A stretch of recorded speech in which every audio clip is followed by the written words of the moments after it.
zase sme sa dostali do toho, že kto je nositeľom tej stratégie? Štátny dopravný úrad.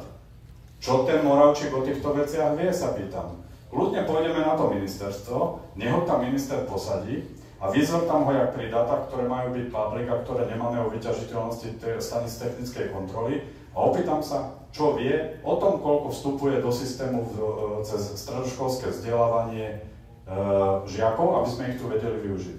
Čo sa nám stane za 5 rokov? Ja som robil sondáž, koľko je ľudí nad 50 rokov v STKčkách.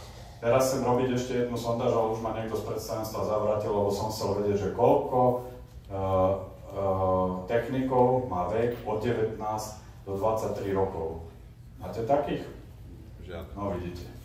A sme doma, čiže nepribúda nám do systému nič a už niekoľko rokov. Takže by som chcel vás k tejto mojej zdĺhavej analytickej robote nejaký komentár.